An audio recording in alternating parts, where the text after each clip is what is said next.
Bom, boa tarde, bem-vindos, bem-vindas ao Instituto de Estudos Avançados. Meu nome é Janine Onuck, eu sou presidente da Comissão de Pesquisa e Inovação aqui do Instituto, quero dar as boas-vindas. Tá? Agradecer ao professor Pedro Felio Ribeiro, que vai hoje apresentar, na verdade, o resultado, né, de um projeto de pesquisa grande, né, em que participam vários outros pesquisadores, tá? E quero agradecer muito, né, a presença, então, do Pedro Felio para poder lançar, então, essa plataforma de dados, né, aqui. Agradecer também ao NAPCAN, né, ao Núcleo de Apoio à Pesquisa do Centro de Estudos de Negociações Internacionais, que é um NAP aqui do Instituto de Estudos Avançados. O professor Amâncio Jorge de Oliveira é o coordenador desse NAP. Acho que o CAN tem contribuído aqui para o IEA com vários outros projetos, né, de pesquisa, outras iniciativas, então também quero aproveitar para agradecer, inclusive a Escola de Diplomacia Científica e Inovação, a INSIDE, que vai acontecer aqui no IEA no começo de agosto, né, então a Innovation Science Diplomacy School, que é também uma iniciativa do CAN, né, a gente vai sediar aqui. Acho que o IEA, fala agora então em nome do Instituto, né, do IEA. O IEA tem feito um esforço para integrar, né, os grupos de pesquisa, os grupos de estudos, né, várias outras iniciativas. E a gente está muito né, com essa nova gestão da professora Roseli, do professor Marcos, preocupados em integrar os grupos, né, de trabalho, os grupos de pesquisa, mas também para estimular que os grupos pensem, né, e tornem os resultados dos seus projetos de pesquisa com um impacto mais amplo, um impacto dentro da academia, mas um impacto também para fora, para a sociedade, né? Então, a produção, né, gerada pelos grupos de pesquisa, nós temos procurado incentivar para que possa, né, ter um impacto mais amplo, né?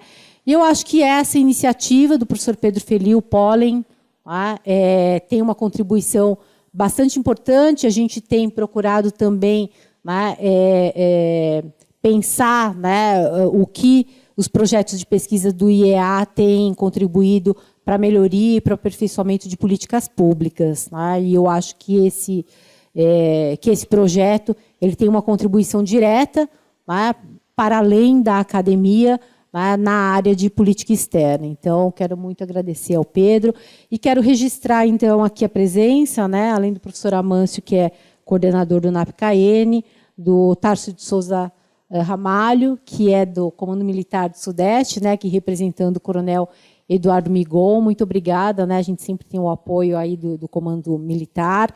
Quero registrar também a presença da professora Natália dos Poiati, do Instituto de Estudo de Relações Internacionais, e da professora Denise Selivon, que é do Instituto de Biociências, e é também nossa pesquisadora do ano sabático aqui do IEA, e também todas as alunas e alunos e pesquisadores que estão aqui, que vieram, que estão nos assistindo online também, né? E particularmente todo o pessoal aí do LAI e o LAI, o Laboratório de Análise Internacional Berta Lutz, que sempre colabora com o CAN, sempre está participando aí de todas as nossas iniciativas.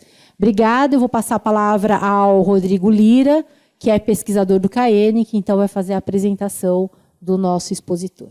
Obrigada. Bom, boa tarde a todos. Peço desculpa pela minha voz, eu peguei uma gripe nesse final de semana, então vai dar umas falhadas. Bom, estou na tarefa ingrata de apresentar o meu próprio ex-orientador, então, pessoa que eu admiro bastante, e vou tentar ser... Sempre orientador. Vou tentar ser conciso aqui. Bom, o professor Pedro Felio é professor associado do IRI, né, tem pesquisa na área de análise de política externa, política internacional, estudos legislativos e burocracia. Atualmente é professor do programa de pós-graduação em Ciência Política da USP e do programa de pós-graduação do IRI. O professor Pedro é pesquisador do CAN-USP. Ele é atualmente um dos pesquisadores com mais publicações na área de RI da sua geração. Tem publicações em revistas como Dados, Brazilian Political Science Review, Foreign Policy Analysis, Latin American Politics and Society e várias outras. Então, acho que vamos aproveitar a oportunidade para ver as novas iniciativas do Pedro e o que a gente pode aprender com isso. Obrigado.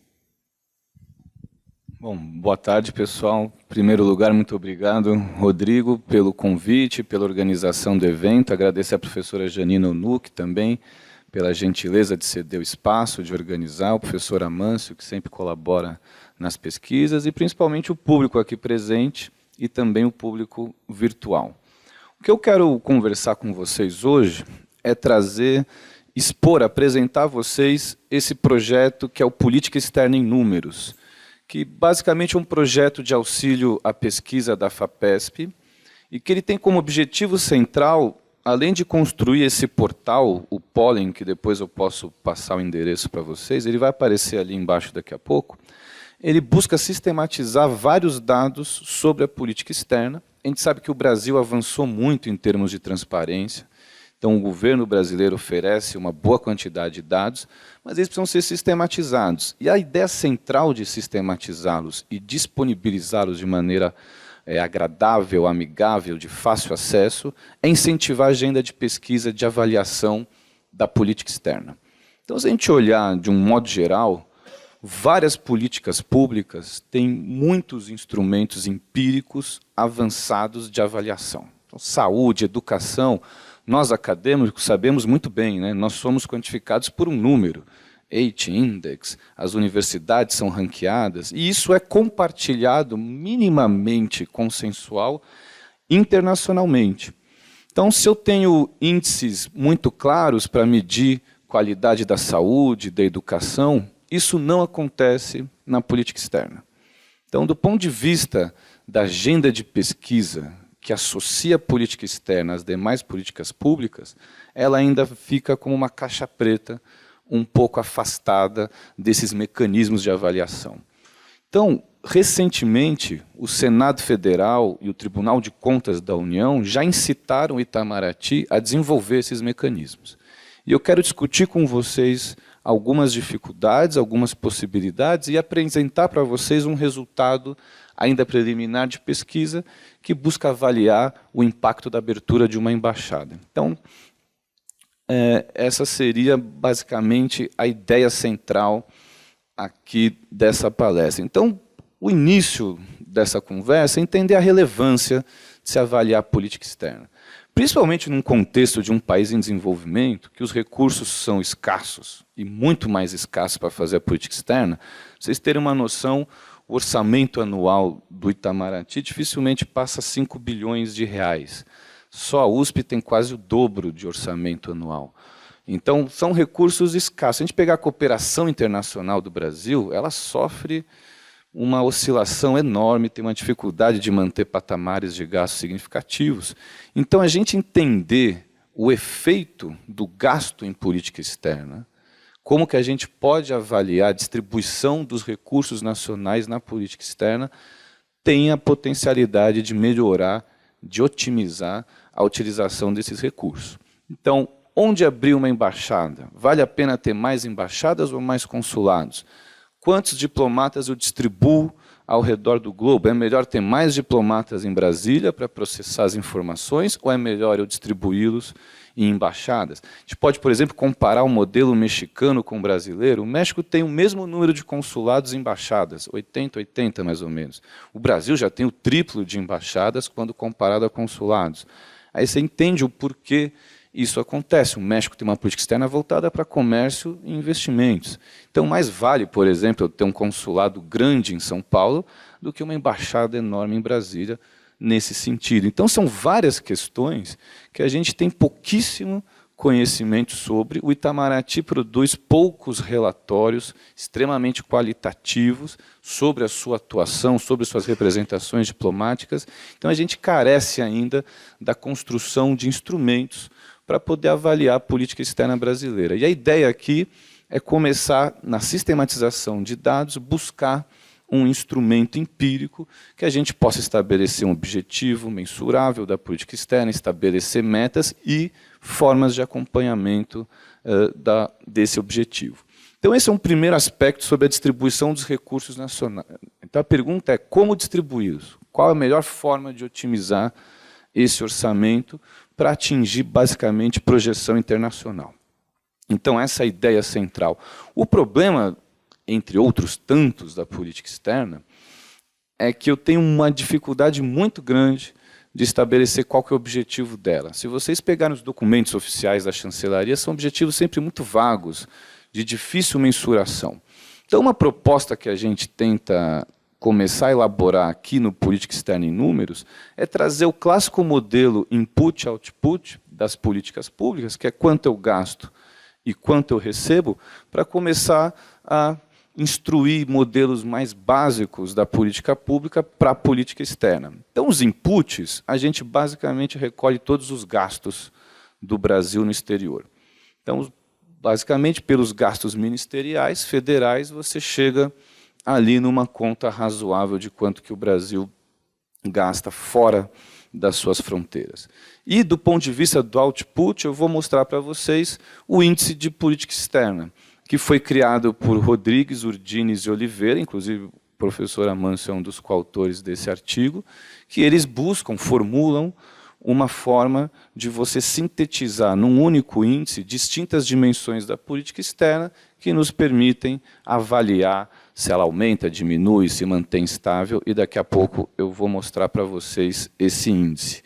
Então, uma das grandes, uma importância muito significativa de avaliar a política externa é eu, por exemplo, poder avaliar quais são as melhores estratégias de inserção internacional do Brasil. Então, se a gente volta para a literatura de política externa brasileira, você tem uma dicotomia muito clara. Alinhamento aos Estados Unidos versus universalização de parcerias. Você pode chamar de americanismo versus autonomia. Aí tem distintos nomes que a literatura dá para fenômenos semelhantes. Então, o que é melhor eu fazer? Absorver a preferência de Washington e hierarquizar elas na minha agenda como as principais, e a partir daí obter ganhos com os Estados Unidos, ou eu, independente das alianças norte-americanas, buscar universalização de parceria, que demanda investimento diplomático. A gente tem pouquíssimo conhecimento e instrumentos empíricos para responder essa pergunta. Então, como é que a gente vai saber se o Brasil ganhou o suficiente em estratégias de alinhamento com os Estados Unidos? A gente tem que criar uma métrica, e tem que ser uma métrica comum a todos os países, para eu poder compará-los, né? Então, um grande desafio que a gente busca superar, se a gente volta para a literatura, desde 1930, o objetivo fundamental da política externa brasileira é o desenvolvimento econômico. Agora, as formas de atingi-lo são variadas, né? De vez de ficar nesse âmbito mais geral, promoção da paz, resolução pacífica dos conflitos, coisas que você vai ver em constituições dos países, é interessante a gente pensar em como a gente traduz um objetivo vago e genérico em algo mensurável e objetivo, né? Então, uma das formas que a gente busca superar esse desafio é construir uma métrica que me dá a noção de aumento, manutenção ou diminuição do engajamento bilateral do Brasil, com várias variáveis que eu vou mostrar para vocês. Essa é uma forma de buscar capturar essa política externa de maneira quantitativa. É claro que ela não vai esgotar todas as dimensões da política externa, mas pelo menos é um caminho que a gente começa a tornar mais palpável o que são os resultados da política externa. E aí alguns desafios importantes. Então, por exemplo, no contexto multilateral, resultados de negociações multilaterais, é muito difícil acreditar a um ou outro país o sucesso ou fracasso da negociação. Então, geralmente, por exemplo, na COP30 ou qualquer outro ambiente multilateral de negociação, potencialmente um método qualitativo que faça uma observação sistemática da reunião, dos documentos de posicionamento, com entrevista, possa ser um instrumento mais provável de te trazer uma avaliação de quão bem-sucedida ou mal-sucedida foi a chancelaria brasileira, por exemplo, num evento multilateral. Por isso, aqui a gente busca bilateralizar as relações exteriores. Então, a gente praticamente exclui da análise aqui os contextos multilaterais, que são extremamente relevantes, mas que é muito difícil você criar uma métrica para analisá-los. Outro ponto importante é que, geralmente, se a gente pega a literatura de políticas públicas, muito fundamentada nos Estados Unidos, você tem a divisão entre output e results, né? Então, output é aquilo que se obtém imediatamente com a ação da política. E o resultado é o efeito dessa ação no objeto em questão. Então, por exemplo, se a gente pegar uma política de saúde, como os mais médicos, então o objetivo dela é muito claro, aumentar a quantidade de médicos per capita no país. Só que não tem oferta suficiente de médicos no país para isso. Aí eu aciono a política externa, que vai via Organização Pan-Americana de Saúde, trazer, entre outros países, mas principalmente de Cuba, os médicos. Como que eu avalio o sucesso da política externa brasileira nesse caso? O objetivo da política externa brasileira não é reduzir a mortalidade infantil ou diminuir as filas de atendimento, é a parte internacional que lhe cabe, que é, não tem um médico aqui, vai buscar lá fora. Então, o sucesso aí da política externa, basicamente, é conseguir esse acordo para trazer os médicos.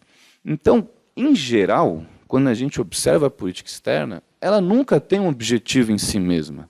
Ela sempre, ou quase sempre, está associada a uma outra política pública. Então, por exemplo, se eu consigo um empréstimo do FMI para estabilizar o plano real, o objetivo da política externa para no empréstimo com o FMI. Agora, se aquele dinheiro vai dar certo, se a inflação vai melhorar, vai piorar, aí é o resultado da política que dificilmente cabe à política externa. E assim por diante, comércio é a mesma coisa. Eu posso fazer um acordo bilateral de comércio e nenhum produtor meu exportar para aquele país. Então, é um fracasso da política externa? Não, porque ela para no acordo. Então, a gente tem que entender a política externa como um meio para se obter outros fins. Ela dificilmente vai ter um fim em si mesma. Então, eu quero projetar, eu quero que o Brasil tenha um assento permanente no Conselho de Segurança. Mas para que isso? Não acaba aí. Eu, no máximo, vislumbraria que isso me poderia ter maior poder de barganha para aí sim conquistar o que nos interessa, que geralmente está relacionado a desenvolvimento econômico. Então, essa dimensionalidade da política externa dificulta a gente estabelecer um parâmetro claro de resultado. Então, por exemplo, voltando para a questão da quantidade de médicos por habitante, eu tenho um parâmetro internacional estabelecido, um número, qual que é o ideal, quantidade ideal de médicos por habitante, que a Organização Mundial de Saúde fornece. Agora, se eu perguntar qual a quantidade ideal de acordos bilaterais que uma embaixada tem que fazer, ou que o Brasil tem que produzir, você não tem essas métricas, isso não existe. Talvez seja um pouco difícil de consegui-las, mas essa tentativa pode nos trazer, aí sim, parâmetros para eu comparar qual embaixada do Brasil desempenha melhor, como é que eu vou fazer a promoção dos diplomatas, principalmente, nesse caso, embaixadoras e embaixadores, em função do desempenho profissional deles, né? Professor acadêmico é publicação, financiamento, você tem lá bastante bem estabelecido as variáveis, os critérios, embora não haja consenso, eles existem. Então, a gente não tem isso na política externa, que ainda tem a necessidade de uma série histórica minimamente longa, porque é muito comum um governo iniciar as negociações, fazer o esforço diplomático, demora 6, 7 anos, e o outro governo é que vai anunciar o início, digamos assim, da política externa. O Fórum Índia, Brasil e África do Sul é um exemplo claro. O Fernando Henrique Cardoso negociou. Quem inaugurou foi o Lula, mas aí você tem dificuldade de depositar quem é que logrou, digamos assim, esse resultado, a criação de um fórum de coordenação política entre esses países. Então, essa necessidade de uma série temporal longa também é um dos aspectos que a gente buscou percorrer aqui no Polo. Então, a gente tem dados de 98 e agora atualizando, tem até 2022, mas estamos atualizando para 2024. Para trás de 98 é muito difícil conseguir essa quantidade de dado desagregado, porque não me adianta o dado agregado, eu preciso da relação exterior do Brasil com cada um dos 195 países do mundo. Por isso, não são todos os dados que são passíveis de fazer essa análise. E aí tem um outro problema, que esse eu ainda não sei como resolver, se alguém tiver uma sugestão, sou todos ouvidos, é que você tem interação com entes soberanos. Então, pode ser que o Brasil assine 30 acordos de cooperação com a China, mas isso foi a chancelaria chinesa que investiu, não a brasileira. Aí você vai ver, tem mais 70 países que a China está fazendo esses acordos. Como que eu controlo pelo esforço que a outra parte fez, que não diz respeito necessariamente ao que, por exemplo, a diplomacia brasileira poderia ter investido? Então, isso é outro aspecto que dificulta essa avaliação quantitativa da política externa brasileira.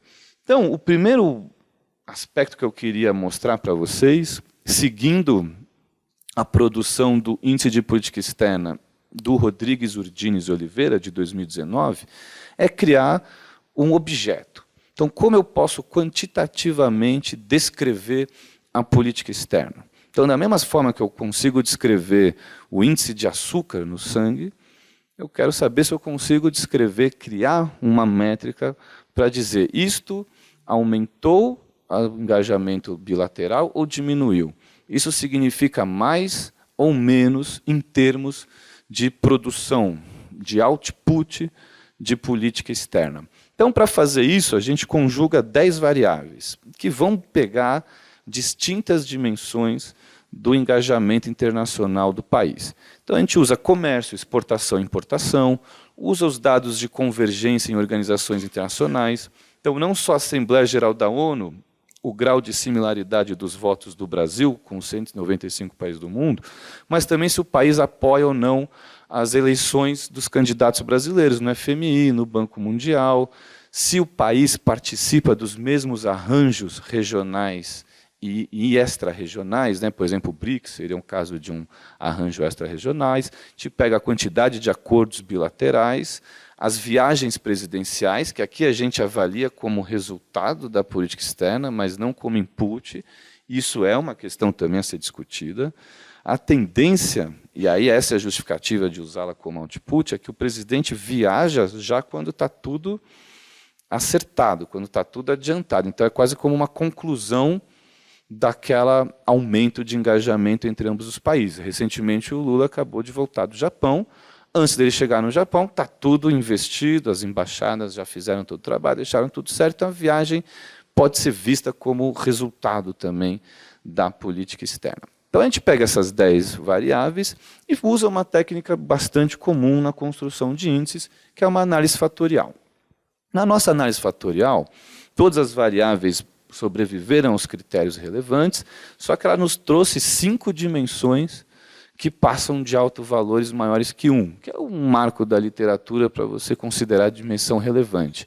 É muita dimensão, eu gostaria que fosse 1 ou 2, mas foram 5. A partir dessas 5 dimensões, que também tem a ver com a variabilidade, né, com a diversidade de variáveis, eu tiro a média ponderada de cada dimensão, pela relevância explicada dela, e extraio um índice final que eu padronizo de 0 a 1. Então, 0 é o menor engajamento possível, 1 é o maior engajamento possível do país do Brasil com aquele país. E aí a lógica central desse índice é traduzir o conceito de política externa, que eu trago aqui para vocês, né? Que é, agora está melhor assim, né? Que é basicamente a atividade oficial do Estado. Então, por que atividade oficial? Pode uma senadora ou um senador fazer política externa? Não. É quem o ente estrangeiro reconhece como legítimo, e no caso de praticamente todos os países do mundo, é o Poder Executivo. E quem o Poder Executivo, no caso a Presidência da República, indica como representante do país.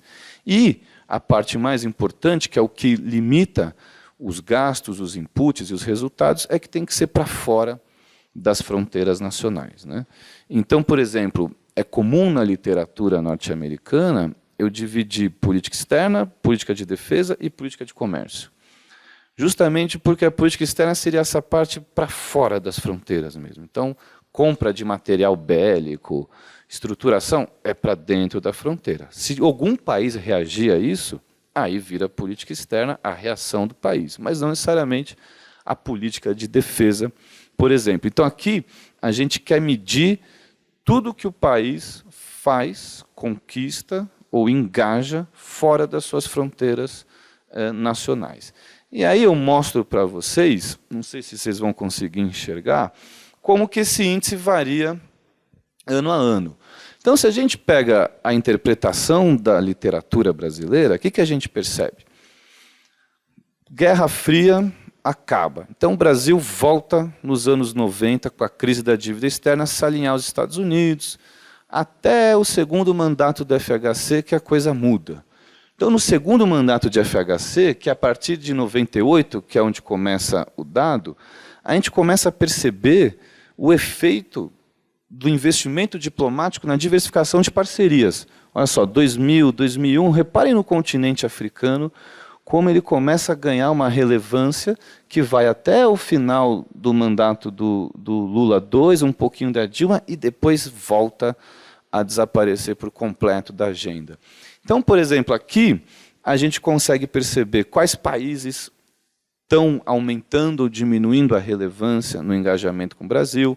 Eu posso, por país, tentar fazer análises em relação à representação diplomática. É uma forma de eu descrever a política externa brasileira de uma maneira mais sintética, também visualmente mais fácil. Então, auxilia a, digamos assim, produzir pesquisas em outras agendas da análise de política externa. E é interessante notar que, quando eu avalio a literatura, e aí pegar como critério os textos mais citados, ele converge bem os argumentos da literatura, forjados de maneira qualitativa, usam dados, mas não de maneira sistemática, mas a percepção, a avaliação da literatura sobre como o comportamento do Brasil varia ao longo dos anos, converge de maneira significativa com o índice, o que dá uma validade conceitual ao mesmo. Se ele mostrasse algo completamente diferente do que a literatura argumentou, aí teria que rever se ou o índice está capturando bem, ou tem que rever toda a literatura e tudo que eles escreveram até então. Não aconteceu isso, está convergindo, o que dá certa segurança de que essa mensuração é capaz de validar, de capturar o conceito que a gente busca mensurar.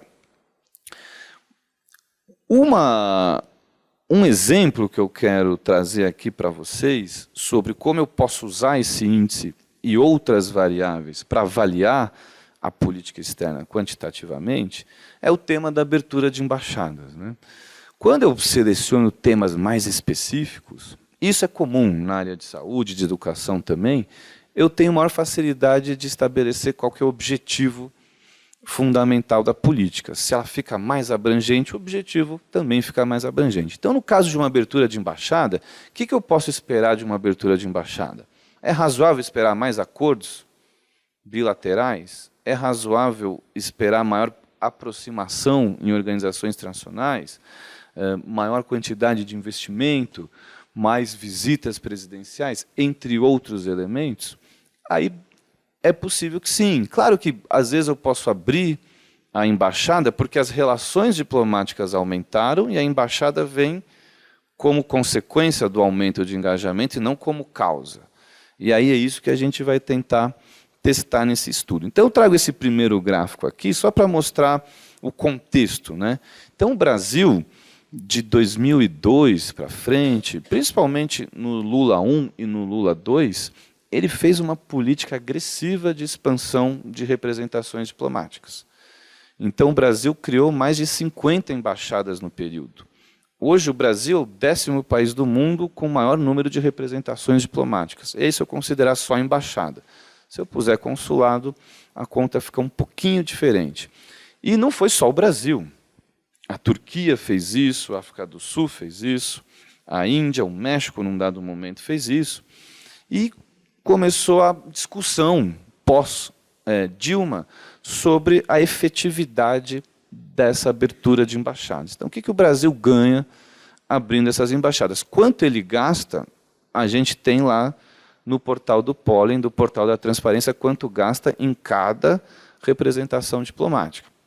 Agora, o quanto isso traz de benefício em termos de política externa é uma questão ainda a ser melhor avaliada. E como eu mencionei no início, teve pressão do Senado Federal, do Tribunal de Contas da União, para o Itamaraty começar a criar metas e avaliar essa realidade. Então, a gente vê o Brasil com um crescimento bastante significativo. Depois fecharam algumas embaixadas, abriram outras e a conta ficou mais ou menos igual. E teve uma questão também que pegou muito durante a crise econômica no segundo mandato do Dilma, é que o Brasil não pagava as contas de luz, não conseguia pagar os aluguéis das embaixadas. Então, foi uma expansão de baixíssima sustentabilidade. E aí fica a pergunta, vale a pena sair abrindo um monte de embaixada? Quantas vale a pena? Aonde colocar? Quanto recurso disponibilizar entre elas? Então, são perguntas que ganharam bastante relevo na agenda pública brasileira em função dessa super expansão, digamos assim, da política externa brasileira, que não se deu só em abertura de embaixada, se deu também, aumentou muito a ajuda externa, a cooperação internacional. O Brasil realmente fez um esforço bastante significativo em ampliar o seu engajamento internacional. E depois sofreu uma retração igualmente surpreendente. E aí fica a pergunta, né? Vale a pena? O quanto que a gente pode expandir? E aí a gente tenta criar métricas sobre isso. Então, eu usei 2 métodos principais para fazer essa avaliação. Um se chama de Difference in Difference, que são métodos para dados observacionais que emulam minimamente um desenho experimental. Então, nesse caso aqui, a gente faz o que chama-se de matching. Então, eu tenho, via Banco Mundial, mais de 30 variáveis sobre todos os países do mundo. Variáveis econômicas, políticas e sociais. Então, a gente pega um conjunto dessas variáveis, que eu cito aqui embaixo, né? Investimento externo direto, comércio, nível de democracia, participação da indústria e da agricultura no PIB, se o Brasil se o país faz parte do norte ou do sul global, o PIB, quanto que recebe de ajuda externa dos Estados Unidos, de uma medida de proximidade com os Estados Unidos, a população total, em qual região do globo está. Região do globo é para você tentar controlar por fatores geopolíticos, né? Então, por exemplo, você vai comparar Brasil e Turquia, você tem vários indicadores semelhantes, mas você vê onde está a Turquia, onde está o Brasil, a Turquia lida com questões militares absolutamente mais sensíveis do que o caso brasileiro. Então, com essas variáveis, a gente faz um matching em todos os países que não abriram embaixada, que o Brasil não abriu uma embaixada. E aí o tratamento é a própria abertura da embaixada. Como a gente tem uma série histórica de 24 anos, para boa parte da abertura das embaixadas, a gente tem 10 anos depois para testar o seu efeito. Então, antes da abertura de embaixada, que seria o tratamento, a gente faz o matching, combina quais seriam os países mais próximos para comparar o efeito da abertura, sempre tem que ser países que não abriram a embaixada, e depois dessa combinação usa o estimador DIF-INDIF, que eu usei 2 tipos de estimadores que tiveram um comportamento melhor, para a gente ver quanto que a abertura de embaixada, nesse caso, impacta acordos bilaterais. Aí eu fiz um recorte só para acordo bilateral, mas a gente fez para exportação, fez para várias variáveis e fez para o índice também geral. Mas me pareceu que o acordo bilateral se comportava estatisticamente melhor. De qualquer forma, o resultado, vocês podem ver que o intervalo de confiança, que é essa barra horizontal em negrito, todos passam o 0, o que indica não significância da abertura da embaixada em 10 anos, em nenhum momento da série temporal, porque eu poderia até esperar não significância no começo e depois uma mudança. Mas o que a gente percebe é que, por exemplo, para acordo bilateral, não há efeito positivo na abertura de embaixada. Testei também para outras variáveis e nenhuma dá um efeito significativo.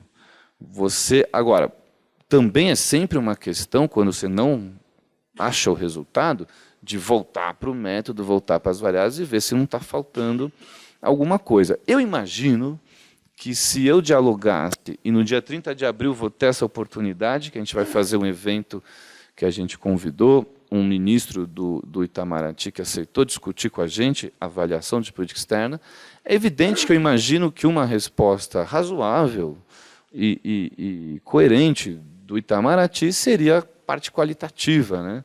Os acordos políticos, os convites que faz para as empresas, etc. e tal, que obviamente deve também ser considerado. Eu, inclusive, imagino que se o Itamaraty abrisse, como os outros ministérios, a sua agenda por embaixada, a gente poderia pegar as agendas de cada representação diplomática e tentar quantificar essa parte mais qualitativa. Mas, de qualquer forma, de distintas maneiras de tentar mensurar o impacto, a gente percebe que não teve um efeito positivo.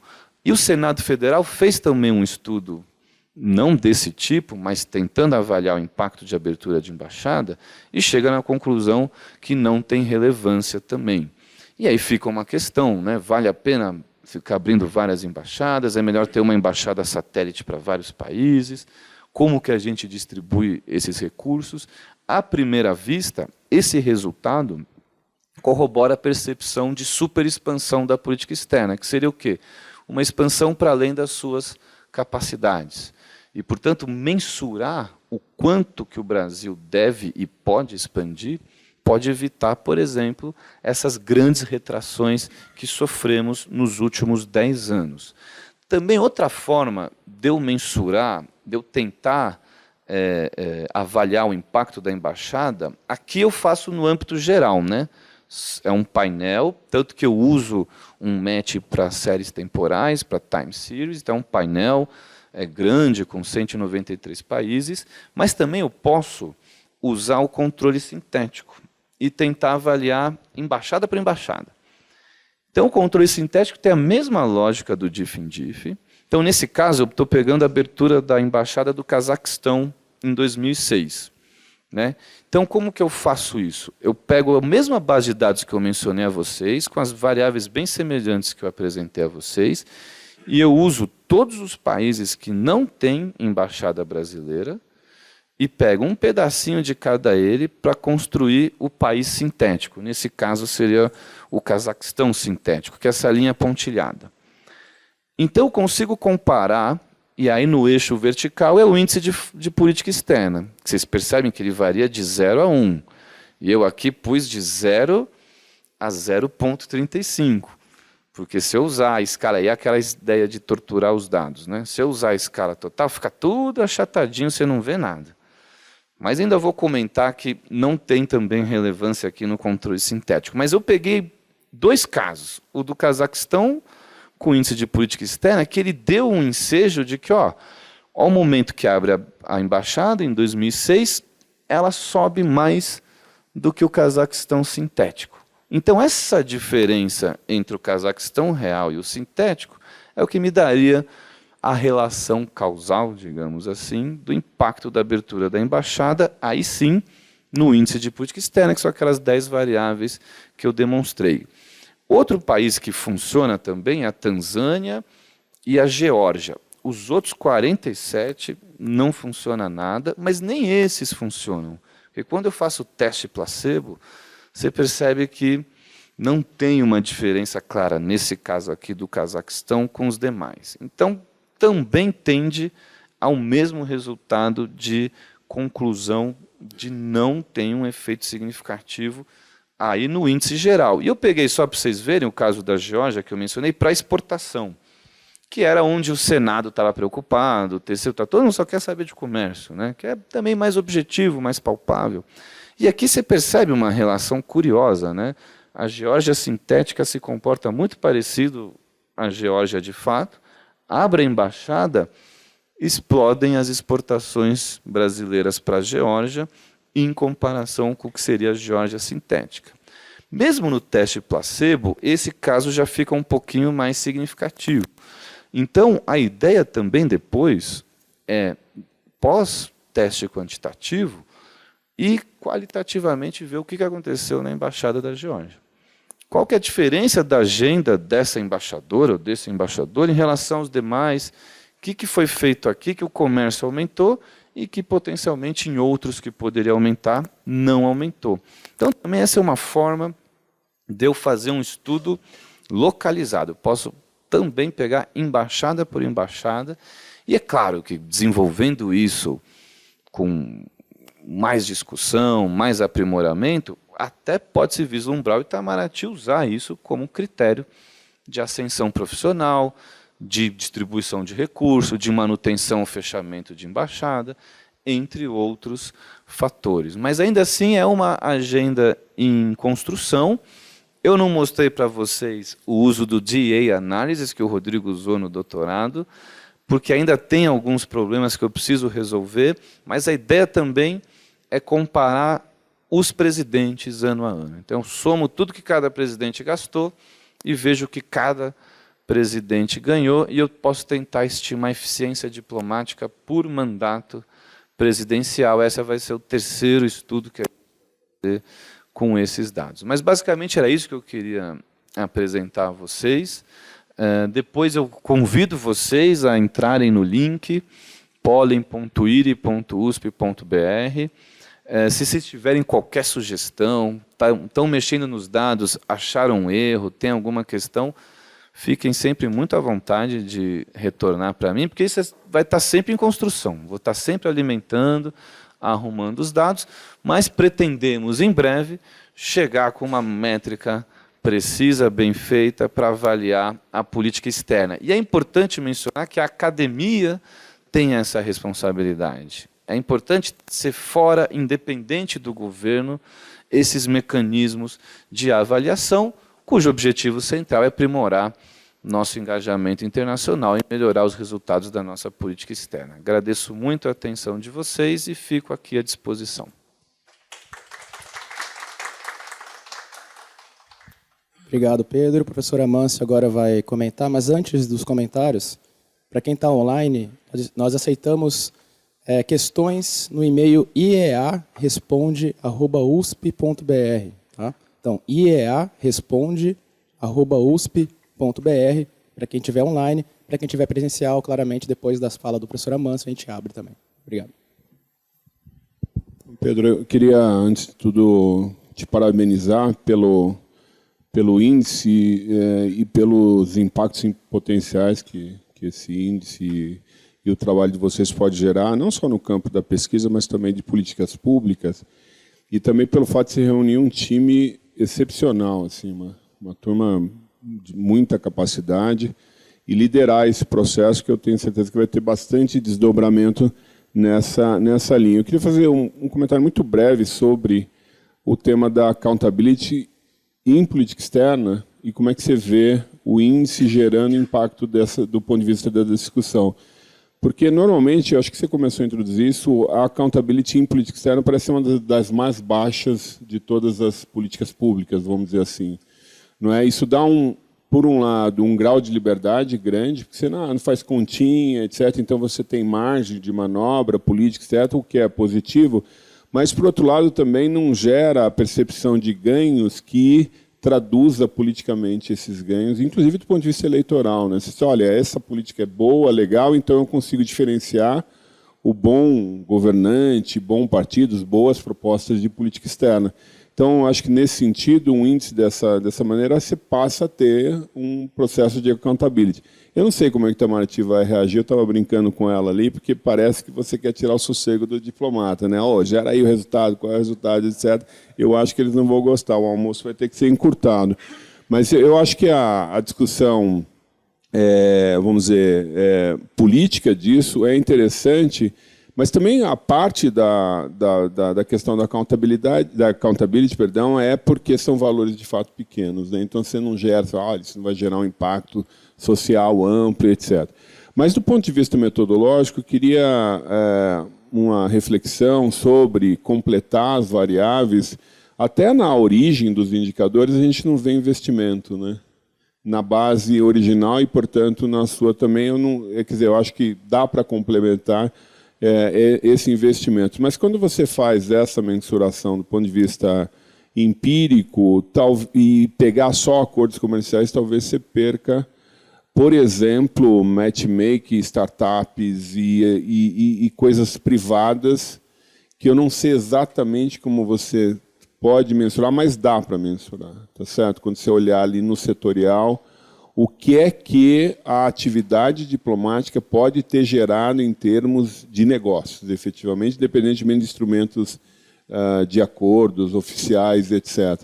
E quando você vai, e você falou que esse é um desafio do qualitativo, melhor ainda dá para ir discriminando e tentar ampliar, e você volta e parametriza com um indicador geral. Então, quer dizer, você tem muito potencial aí para explorar isso. Eu imagino que isso aí vai dar vai dar bastante desdobramento analítico e de políticas públicas mesmo. Mais uma vez, aí, parabéns pela iniciativa, Pedro. Obrigado, Amâncio. Bom, o Amâncio é um dos precursores aqui. Eu cito o artigo original dele com Francisco Urdines e o Pedro Rodrigues também fazem todos parte do projeto.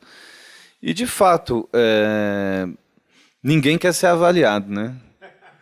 Na hora de discursar, não, é importante, mas na hora de fazer ali, todo mundo briga, isso é muito draconiano. Os estudantes adoram, né? Mas já que resolveram avaliar os professores universitários, agora a gente vai também avaliar todo o resto. Mas, brincadeiras à parte, por exemplo, o investimento externo direto é uma variável que eu quero inserir.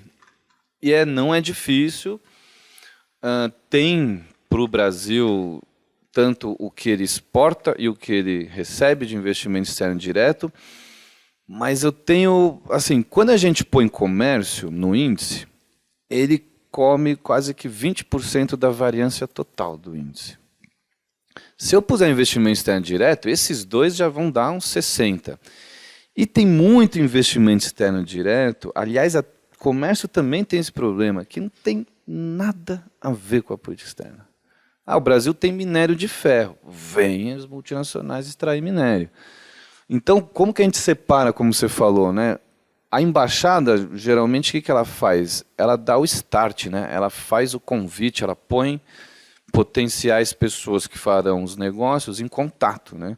Isso é muito difícil de avaliar, mas se eu puser o investimento, eu tenho uma sensação que ele pode bagunçar um pouco o índice, mas acho que é o caso de inserir, pôr com comércio e fazer os dois, né? Com e sem a parte econômica. Mas tem muita questão de investimento e também de comércio que fica absolutamente distante da política externa. Então, por exemplo, tem uma crise global, cai tudo, você vai punir os diplomatas por causa disso? Diminuiu o comércio aqui.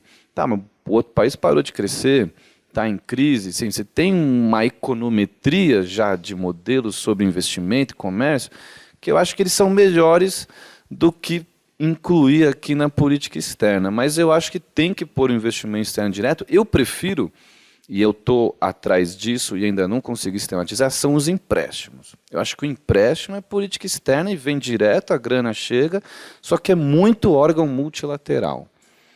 Aí, por exemplo, pego a Argentina vai pegar agora 20 bilhões do FMI. Para quem eu acredito é a relação com quem? A Argentina com quem? A literatura, no caso do FMI, vai falar Estados Unidos. Tá, mas não é só Estados Unidos. Estados Unidos é 28% a 30% do orçamento do FMI. O resto é Alemanha, Arábia Saudita. Aí como é que eu divido essa conta? Né? Como é que eu bilateralizo? Então talvez a gente tenha que criar um índice bilateral e talvez um só para organizações internacionais. Mesmo a ajuda externa que o Brasil oferta, quando eu quiser pensar em input, ele não oferta geralmente direto para o país. Ele manda para a ONU e a ONU distribui. E aí fica difícil saber se aquela ajuda externa está se revertendo, por exemplo, em apoio político.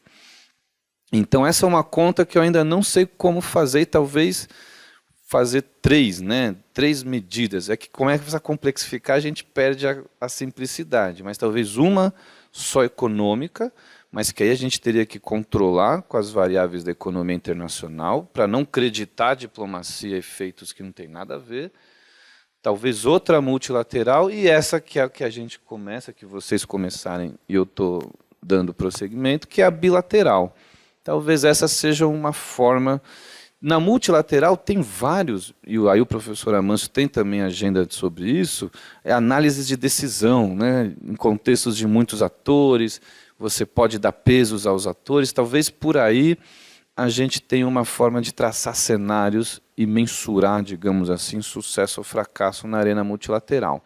Mas eu vou incluir, de qualquer forma, no Pollen. Vocês veem, o portal é cheio de vários dados, né, sobre a política externa brasileira e está faltando também investimento externo direto. Os empréstimos, eu ainda quero ver se eu bilateralizo eles, que eu acho que talvez essa seja a fonte econômica mais direta e relevante que eu posso acreditar à política externa.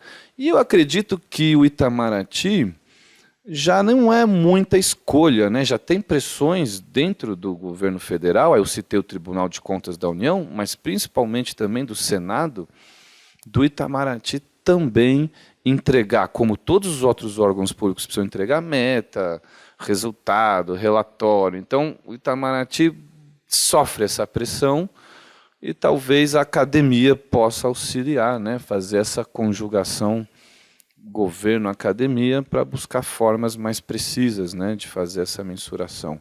Mas eu vou incluir o investimento externo direto e aí vamos ver se a gente junta tudo ou analisa separadamente.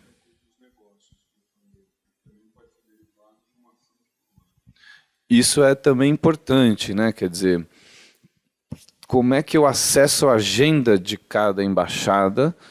Porque aí talvez eu pudesse, a partir da agenda, fazer uma associação com o resultado da política externa. Quem sabe se o Itamaraty fizesse, né, aí talvez o órgão, o Ministério teria que fazer não sei se um survey, algum instrumento. Por exemplo, não todos os anos, mas o Itamaraty lança documentos em que cada embaixador relata o que fez no ano. E ali, mas é tipo bullet points no Word mesmo. Então é assim, e cada um escreve mais ou menos o que quer, não tem um padrão muito formado.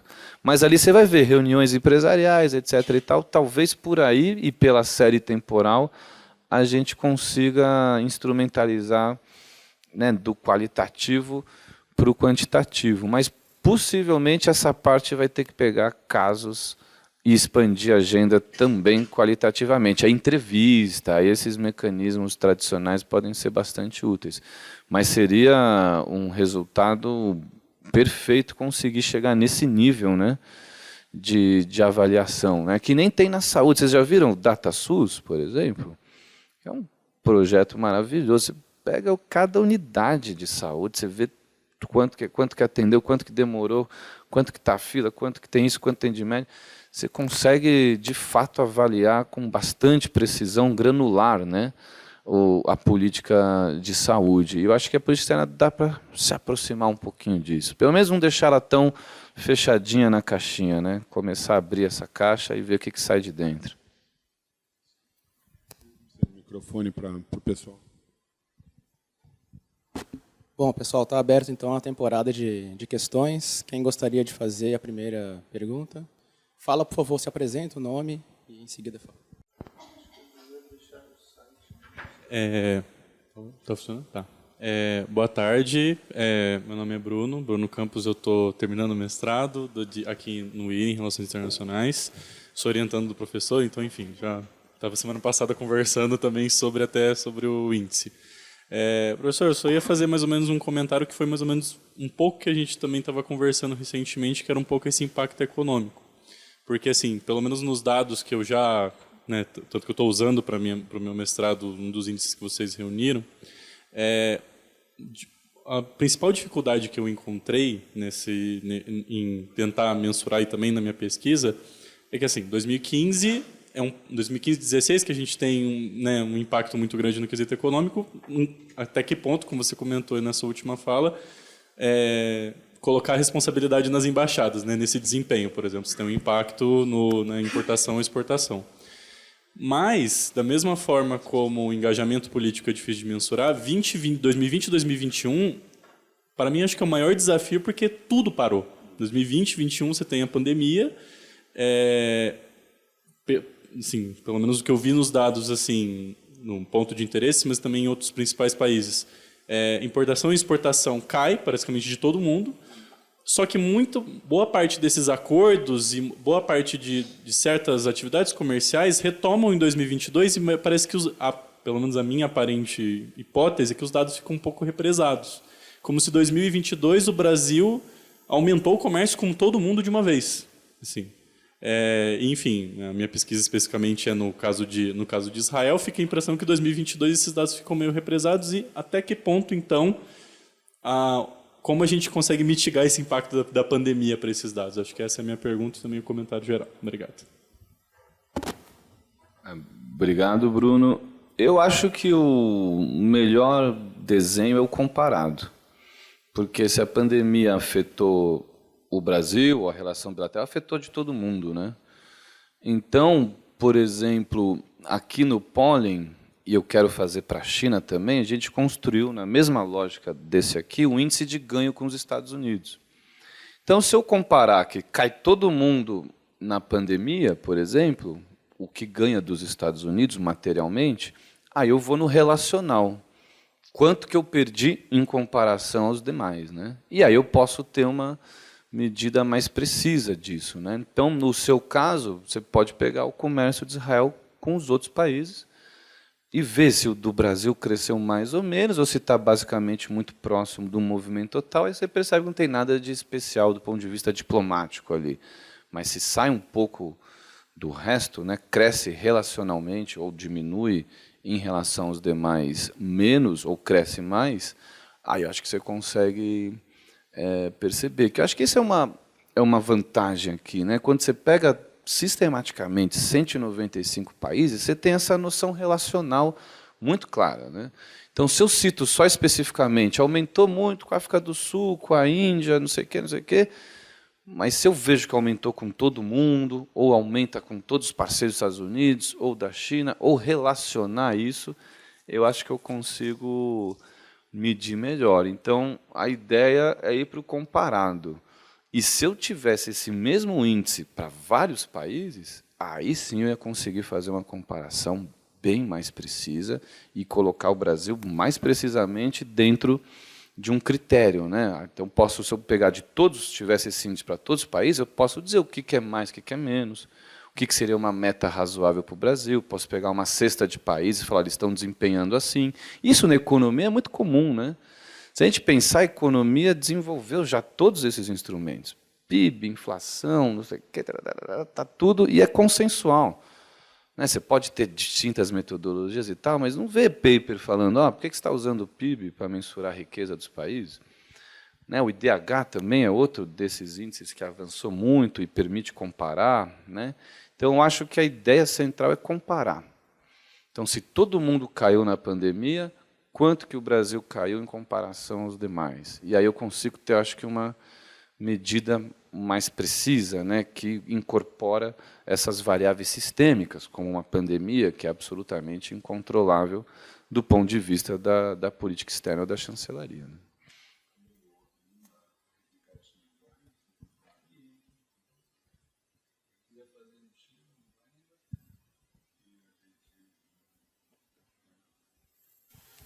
Bom, pessoal, só relembrando para quem estiver online, então, o e-mail para mandar perguntas é iea.responde@usp.br. Tá? Mais alguma pergunta, gente, aqui? De alguém? Bom, enquanto o pessoal está tímido, eu vou fazer uma, então. Vou fazer duas. Uma de métodos e uma de dados, então. De métodos, você falou do DEA, né? Estava lembrando da época que a gente estava mexendo com DEA em empresas petrolíferas. E aí uma das questões é de que a gente estava, na época, com dificuldade de saber quais variáveis a gente colocava como input e quais a gente colocava como output. Parece meio óbvio, mas, na verdade, não é, no DEA Análise.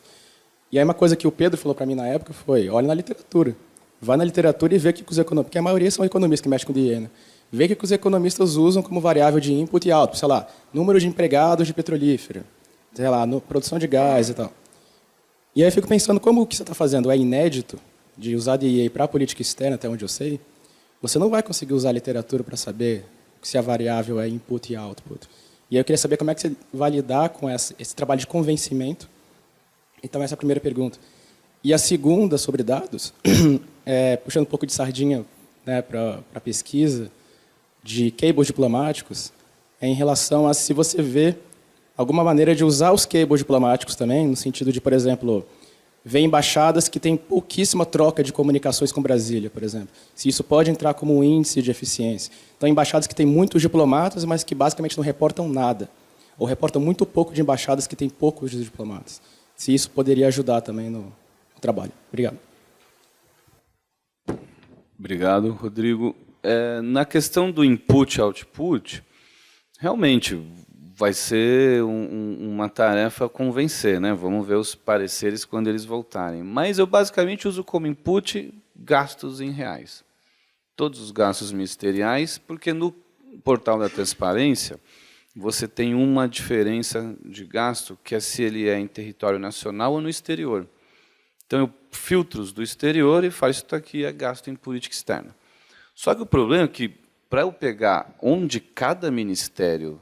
Então, por exemplo, na série temporal, tem alguns anos, e não são poucos, que o Ministério da Defesa gasta muito mais no exterior que o Ministério das Relações Exteriores.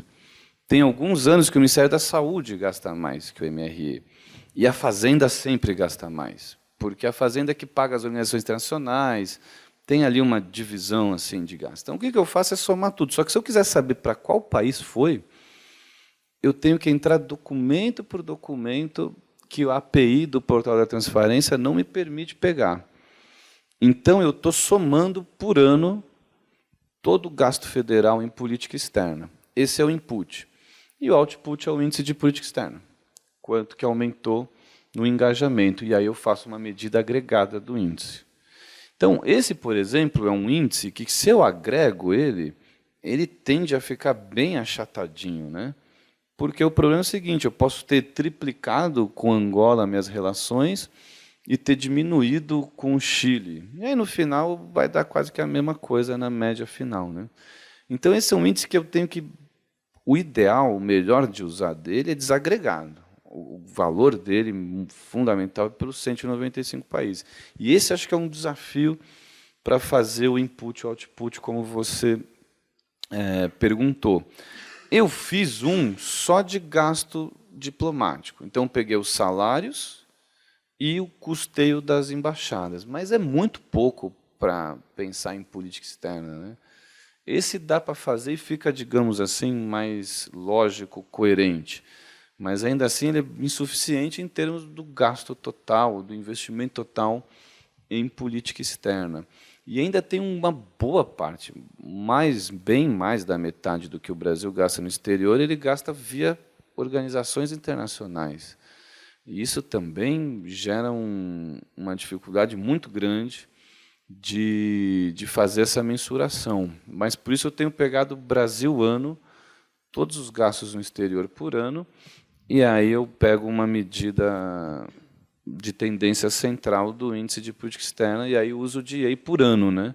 Então eu consigo saber qual ano foi mais eficiente que o outro. Mas basicamente é isso. E não sei se essa agenda vai dar o resultado esperado, né? Ainda estou pensando em outros desenhos de pesquisa, mas inicialmente seria assim.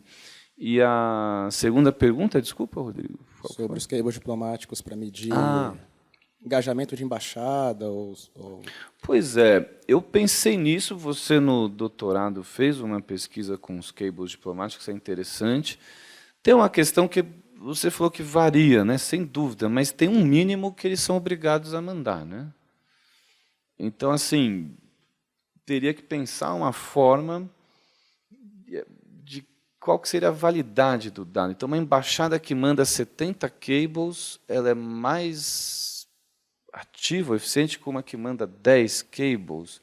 Se essa for uma noção, mesmo o acordo bilateral tem esse problema da saliência, né? Às vezes eu faço um acordo, que é um baita acordo, o outro faz 70 acordos e não tem nenhuma relevância, então também é difícil fazer essa mensuração. Mas aqui tem que simplificar, pegar o número, a frequência de acordos. E eu acho que os cables poderiam entrar talvez como input, talvez, né? Quanto que aquela embaixada investiu, e aí o cable é uma variável que te dá o grau de investimento na relação com aquele país, né? Talvez possa ser. Agora, não tem todos os anos, né? E você não consegue para todas as embaixadas de uma vez. Digitalizado só de 90 para cá. Ah, então tá bom. Se bem que o recorte temporal seu também... E aí teria que usar quebrar a imagem para transformar em texto, para poder quantificar, né? Isso seria interessante. Acho que também é uma ótima possibilidade de aumentar. Inclusive, com o Bruno, a gente vai incluir daqui a pouco uma medida de importância dos países na agenda do Brasil. E a gente faz isso como? Pegando quantas vezes o país é mencionado no Congresso Nacional. Então, a ideia é, quanto mais ele é mencionado, mais importante para a agenda, independente de ser positivo ou negativo. Mas, já que o Executivo manda a sua agenda para o Legislativo e o legislativo reúne as outras lideranças, a elite política do país, a gente pode ter uma medida de relevância, né, que a gente se discute, qual país é mais importante para o Brasil. Aí eu teria uma série anual mostrando objetivamente, né, como que seria essa relevância. E eu acho que os cables diplomáticos também têm um potencial de dizer isso, né? Qual que é o país mais importante, também pode até fazer uma combinação dos dois, né, Congresso Nacional e cables diplomáticos, para mensurar a relevância dos países. E aí, com essa relevância, pode cruzar com o índice, por exemplo, e ver se, né, o que o discurso ou a agenda mostra se reverte, por exemplo, materialmente, né?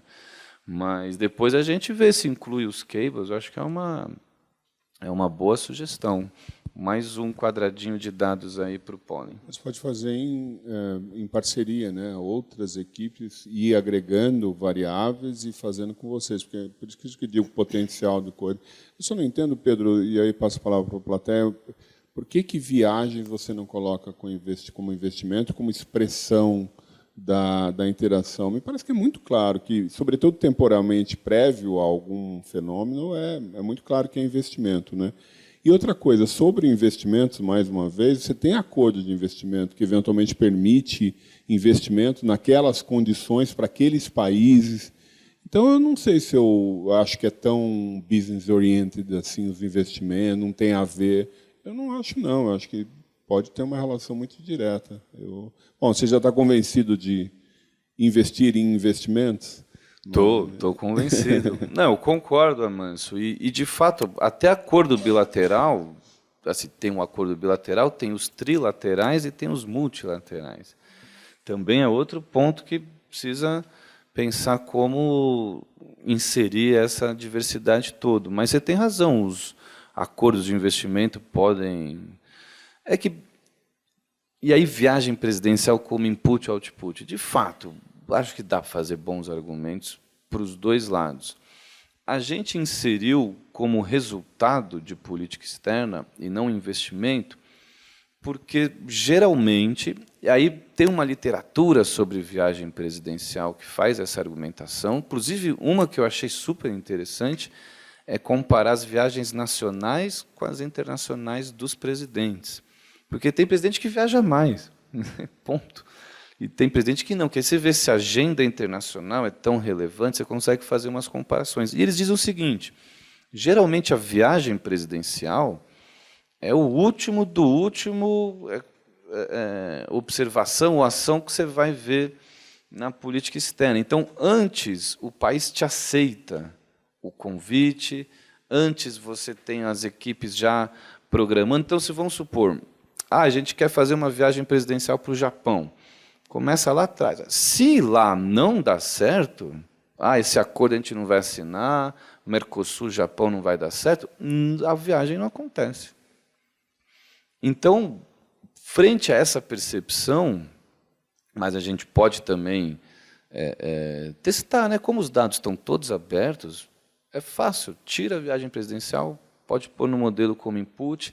Esse tipo de teste vale a pena a gente ver como se comporta. Mas, geralmente, a literatura considera a viagem um resultado que foi feito de investimento prévio. E, se aquele investimento não der certo, a viagem também não acontece. Então, geralmente, quando aceita e programa, põe na agenda, é porque já empurrou, digamos assim, a parte substantiva. E é por isso que a gente considera como output. Mas é possível também, vai ser uma discussão que vai sempre aparecer, se ela não pinga para o outro lado. Mas eu estou convencido dos investimentos, talvez até valha a pena desagregar os tipos de acordos, né? Isso a gente tem na base de dados, dá para fazer, e aí tentar cruzar, né, diplomacia com ganho econômico especificamente, pode ser com uma série temporal de 25 anos, acho que é possível fazer isso. Mas, sem dúvida, eu vou incorporar investimentos e vamos ver se ele, se ele se comporta bem no índice. Eu acho que ele vai comer boa parte do índice. Assim, vai pegar uma variação muito grande. Assim. Mas é possível que fique bacana. Bom, mais questões na plateia? Sofia.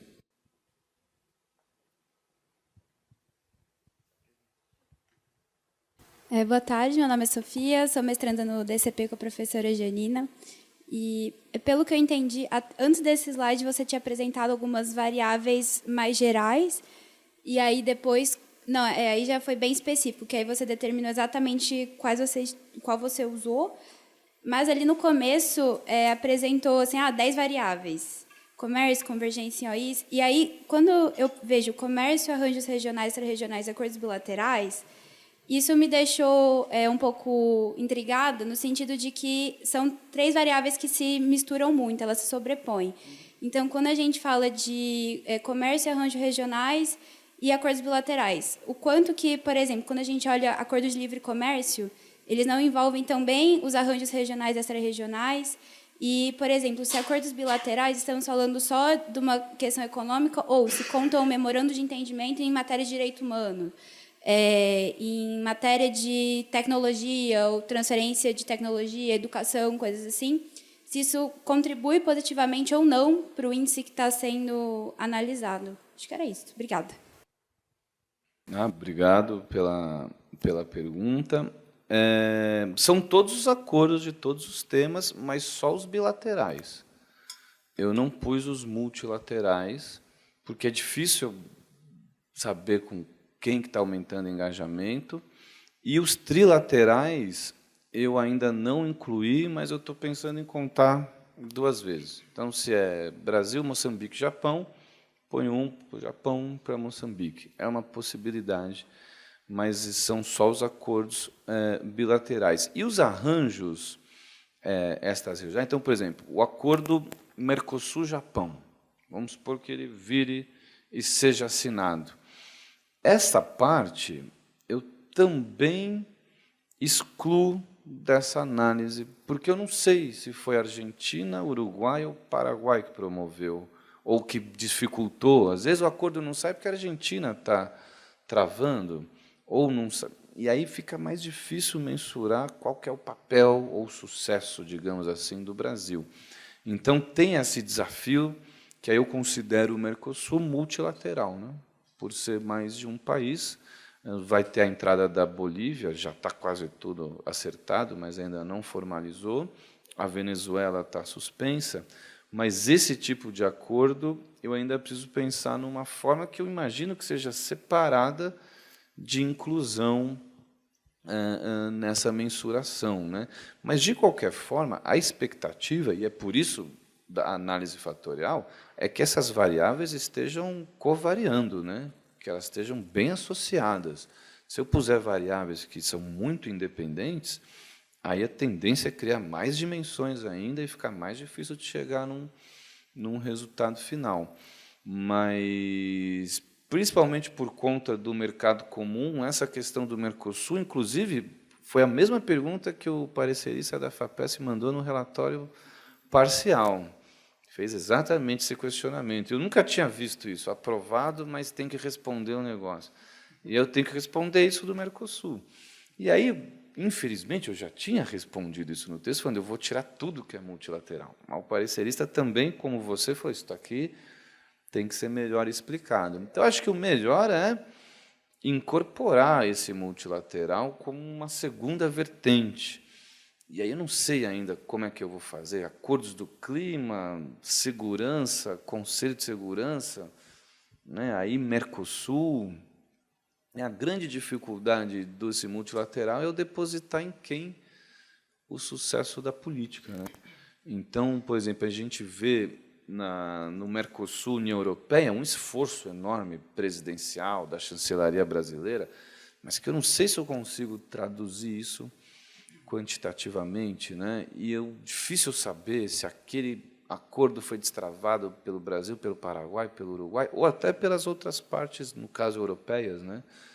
Então, a gente ainda precisa pensar uma forma de mensurar o multilateral, mas, por hora, eles não estão no índice, porque é o índice que fica mais bilateralizado. Pessoal, mais comentários? Eu tenho um último comentário, não é uma questão.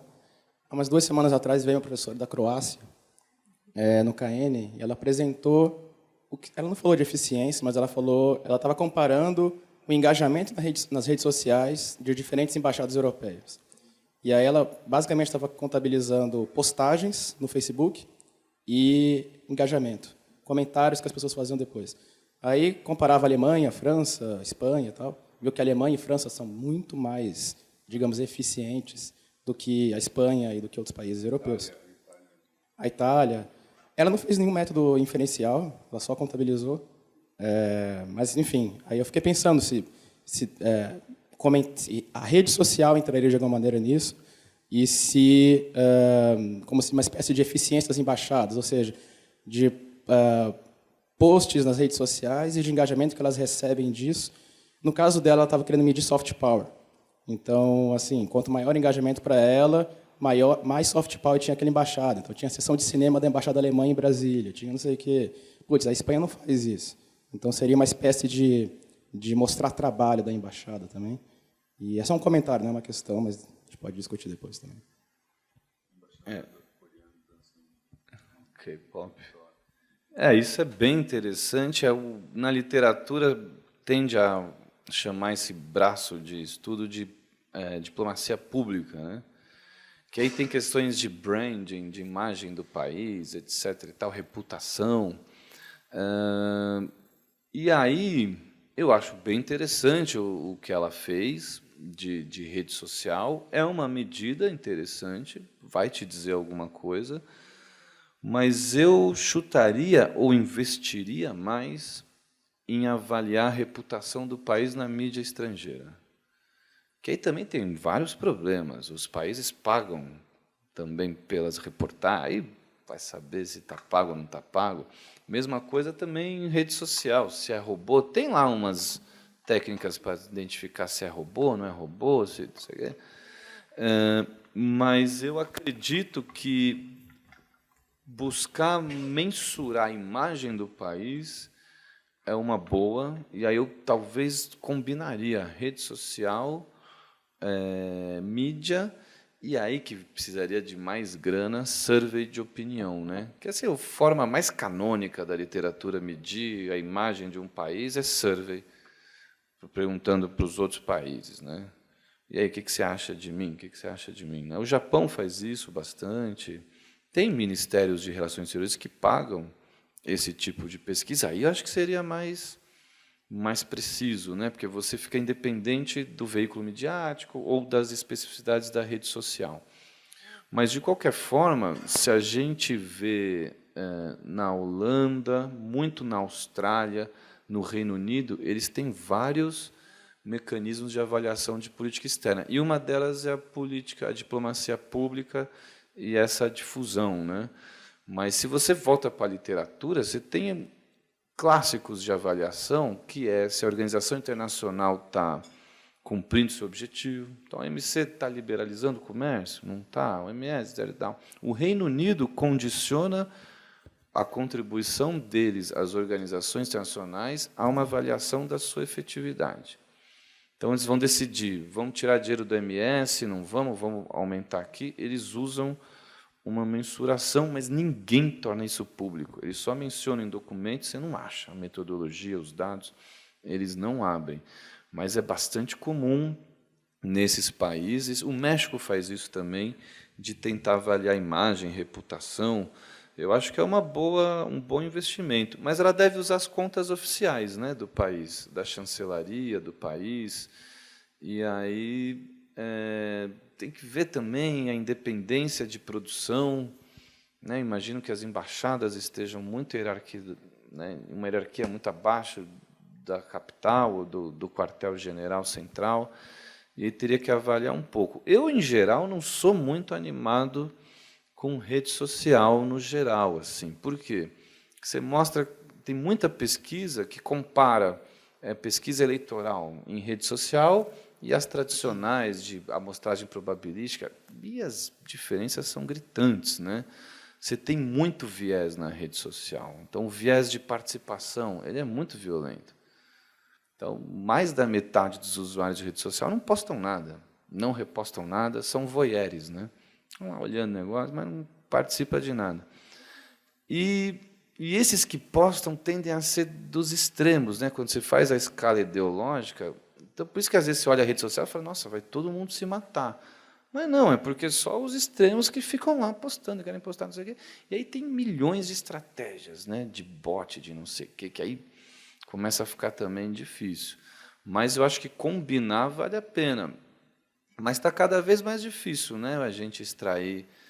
Está caro, né? Todas essas redes sociais cobram isso, porque virou um dado muito valioso, né? Mas acho que vale a pena, assim, fazer para o Brasil. Se alguém quiser me ajudar, como a Mâncio falou, né? Somar. Gente, eu tenho conversado bastante com a professora Letícia Pinheiro, do IESP, da Universidade Estadual do Rio de Janeiro, e talvez tenha mais gente aí para adensar o grupo e a gente produzir tudo que for. Esses dados todos eu acho ótimo. Posso pôr você, Rodrigo, encarregado das redes sociais de Itamaraty. Pedro, tem uma questão do Pietro aqui, que está online. O Pietro, que é um dos autores que o Pedro citou na apresentação. Pietro diz, Pedro, excelente trabalho, seria possível pensar na relação entre a política externa brasileira e a opinião pública. Por exemplo, saliência temática e números da PEB. Acho que é bem convergente, né, o que o Pietro Rodrigues, que, como o Rodrigo falou, um dos autores que idealizou o índice, eu acho que dá para combinar. A gente tem o Las Américas e o Mundo, que a professora Janina faz parte, coordena a equipe, né, junto com a Maria Hermínia, no SEBRAP, e aí tem o dado de opinião pública, a gente consegue fazer esse cruzamento. Acho que seria bastante interessante. Minha percepção geral sobre a opinião pública e política externa no Brasil é baixíssimo conhecimento e baixíssimo interesse. Então, é engraçado, você vê a opinião pública no Brasil sobre os países, é tudo, eu amo todos os países. A China, o Irã, a Índia, os Estados Unidos, não tem problema com ninguém. Talvez refleta mais, né, desconhecimento, mas é possível que isso esteja mudando, e essas ondas que a gente tem de survey permite, né, capturar isso, e a gente percebe cada vez mais a política externa começando a entrar na questão eleitoral.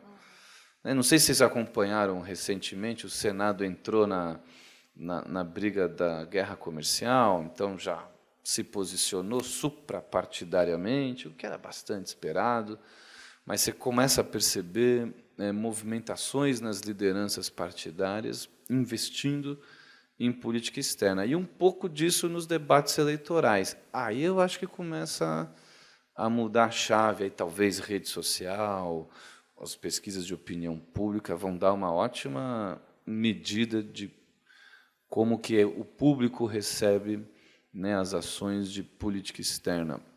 Mas eu vejo, vocês viram essas comemorações do Plano Real para lá, Plano Real para cá, filme, ninguém dá muito crédito para Itamaraty nessa história toda, não, pelo menos por onde eu vi. E é um dos atores centrais. Se não faz o acordo com a FMI, esquece. Esse negócio de Plano Real não funciona, tanto que o Milei está desesperado aqui. Se ele não pegar esses 20 bilhões do FMI, esquece. Não vai dar certo. Pode já decretar o fracasso. Aí como que eu mensuro o peso disso, né? Então, o Plano Real é um sucesso, etc. E tal. Tira o FMI do Plano Real, não sei se ia ser um sucesso. Então, é difícil, né, mensurar esse quesito. E o próprio gabinete da presidência, eu consideraria MRE e gabinete da presidência uma coisa só, porque as ordens, a formulação vem do gabinete da presidência, né? E quem executa, geralmente, é o MRE. Então, poria os dois também no mesmo balaio para entender as ações do governo. Mas são ótimas sugestões, e, inclusive, quero depois criar no site um link externo para o pessoal também acessar o Las Américas e Mundo, né, para a gente integrar, né, quem está atrás de dados já vai pegando e ver, né, tudo interligado, a gente pode depois caminhar para isso. Mas é muito bacana, eu acho que está aumentando a politização da política externa, que significa ela reverter em voto, né? Quando ela reverter em voto, aí isso aqui voa. Aí vai ter investimento pesado para saber se aumenta, se diminui, se o negócio vai bem, vai mal. Até lá a gente vai aprontando, deixando tudo pronto. Bom, gente, Obrigada, Pedro. Acho que foi muito bom, né? Eu acho que a gente tem aqui não só a apresentação, mas uma boa fonte de pesquisa, né, de dados, né? Então pode sair aí daí muitas teses de doutorado, dissertações de mestrado, TCCs, né? Certamente. E é isso que o Pedro falou. Eu acho que assim é uma plataforma em construção, né? Eu acho que ela não para por aqui. Ela vai continuar sendo alimentada, né? Acho que isso que faz, né, a possibilidade da gente fazer tantas pesquisas, né, em política externa, e a contribuição, né, desse projeto, né, liderado aí pelo professor Pedro Feliu e dessa plataforma, eu acho que ela é muito importante, né? Como eu falei no início, acho que é importante para nós pesquisadores, né? Mas ela é muito importante também para os tomadores de decisão. Acho que a gente tem que fazer chegar aí essa plataforma aos diplomatas, né? Já divulgamos para os nossos colegas diplomatas, né? Porque eu acho que é realmente uma fonte muito útil para entender a política externa e a política externa como uma política pública, né? Então, quero muito agradecer a presença de todos. Tinha bastante gente no YouTube também, viu, Pedro, online assistindo. Né? Agradecer ao professor Amâncio pela participação e pelo CAEN, né? Eu acho que o CAEN tem uma contribuição aqui para o Instituto de Estudos Avançados muito importante também, né? Com todos os projetos, né, que tem coordenado. Agradecer ao Rodrigo Lira, também nosso pesquisador que que coordenou aqui o evento, e todo mundo que esteve presente. Obrigada, gente.